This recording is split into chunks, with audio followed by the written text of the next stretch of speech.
Zdravo i dobrodošla. Danas pričamo o nečemu što je od suštinskog značaja za svaku ženu.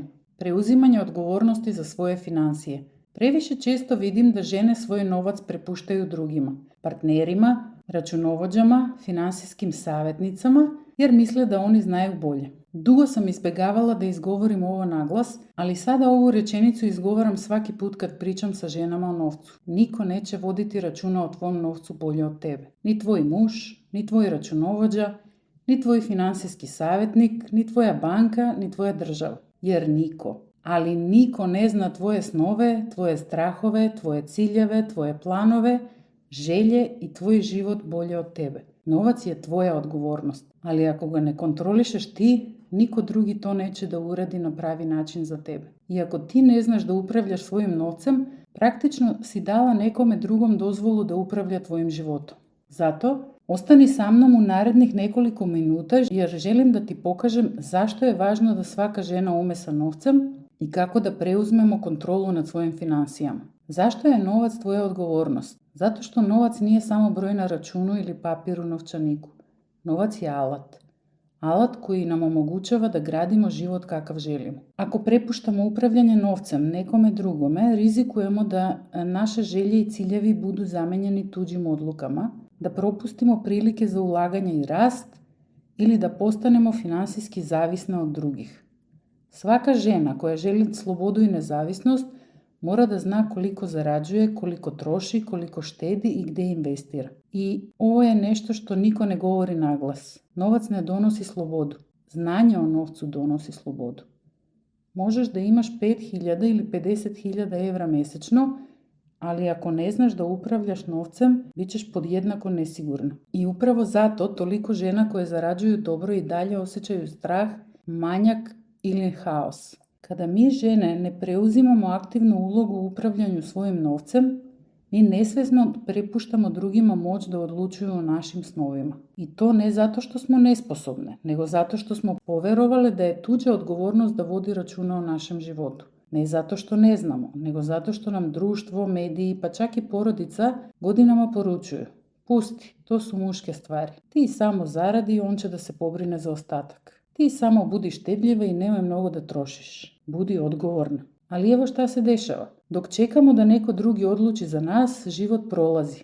I često, kad dođu krize, razvod, gubitak posla ili ne daj Bože bolest, shvatimo da ne znamo čak ni gdje nam je novac. Većina žena ne prepušta novac drugima zato što želi, već zato što vjeruje da nismo dovoljno sposobne da se bavimo financijama i da same upravljamo svojim novcem. Koliko puta smo čule žene da kažu, ma to moj muž zna, ja se ne bavim time. Ili financije su mi komplikovane, ne razumem ja te stvari. I meni nije bitno koliko imam, bitno je da imam dovoljno. Iza svake od ovih rečenica stoji jedno, ja sam odustala od svoje moći. Ali evo istine, financijska pismenost nije pitanje ni talenta, ni znanja, već prakse, praktikovanja tog znanja. Svaka žena može da nauči da planira, štedi i investira.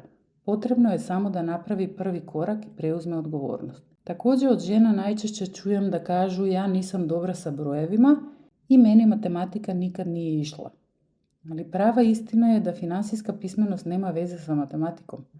Ona ima veze sa emocijama, sa sposobnošću da ostaneš mirna, racionalna i dosledna, čak i kad se plašiš. Znaš koje osobine čine osobu dobrom s novcem? Ne diploma iz ekonomije, nego strpljenje, emotivna inteligencija, doslednost, spremnost da učiš, otpornost i ono najvažnije, samosvest. Drugim riječima, sve ono što žene već imaju. Ako si majka, već imaš sve kvalitete da budeš odlična s novcem.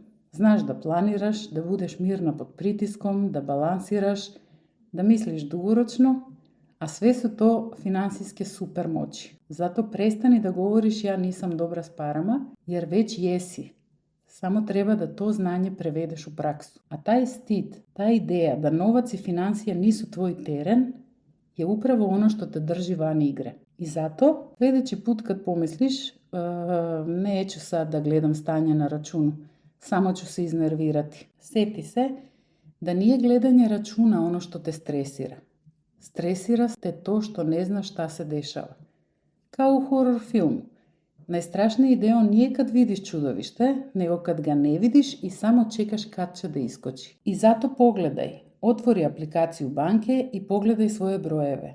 Jer stvarna kontrola počinje u trenutku kad prestaneš da zatvaraš oči. Ovdje dolazimo do suštine.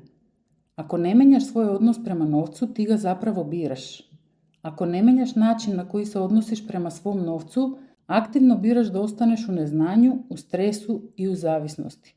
Znam da možda ovo zvuči grubo, ali istina je da ono što ne menjamo, svesno biramo da ostane isto. A to isto često znači da novac stoji na računu i gubi vrednost, da naši snovi čekaju da dođe pravi trenutak i da neko drugi donese odluke umjesto nas koje nas vode putem koji smo mi pod znacima navoda slučajno krenuli. I još nešto. Pomoć je dobrodošla, naravno. Naravno da i pomoć i podrška su dragoceni. Finansijski savjetnici, knjigovođe, partneri, bankari mogu biti odličan izvor informacija, savjeta i podrške. Ali podrška i pomoć nije isto što i predavanje kontrole.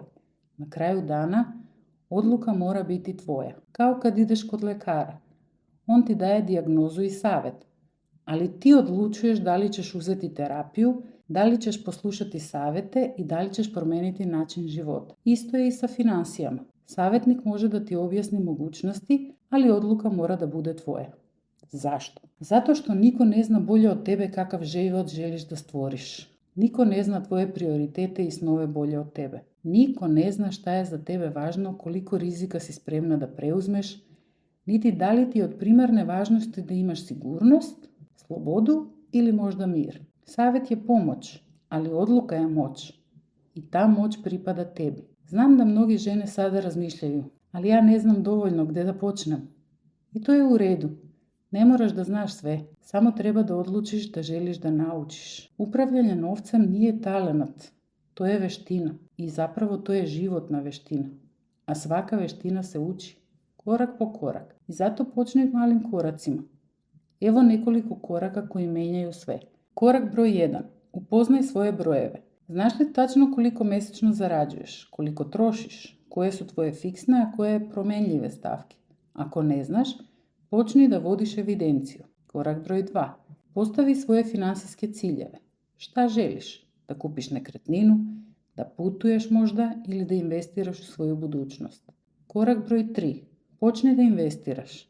Kreni s onim što razumeš. Ako ne znaš ništa o berzi, o ETF-ovima, o kripto, nauči osnovne stvari i onda kreni. Korak 4. Koristi savjetnike kao podršku, ali ne kao zamenu. Slušaj šta imaju da ti kažu, saslušaj njihovo mišljenje, informiši se, jer su oni tu da ti pomognu da razumeš opcije, ali ne i da biraju i da odlučuju umjesto tebe. Svaka odluka koju napraviš sama, ma koliko bila mala, gradi tvoje samopouzdanje. I za kraj, zapamti, tvoj novac je tvoja odgovornost. Prepuštanje financija drugima može delovati kao olakšanje, ali u stvarnosti to je najskuplja odluka koju možeš da doneseš.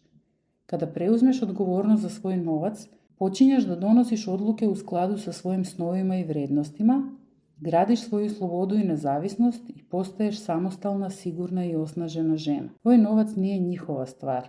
Tvoj novac je tvoj život, tvoja sloboda i tvoja moć. I zato imam još jedan mali izazov za danas. Pogledaj jedan financijski aspekt svog života. Račune ili štednju ili možda investicije i donesi makar jednu malu odluku o svom novcu. Nije bitno da li ćeš odlučiti da štediš, da pratiš svoje troškove, da kupiš svoju prvu investiciju ili da uložiš u svoje znanje. Bitno je da ti odlučiš i da kreneš. Hvala ti na pažnji i čujemo se u sljedećoj epizodi.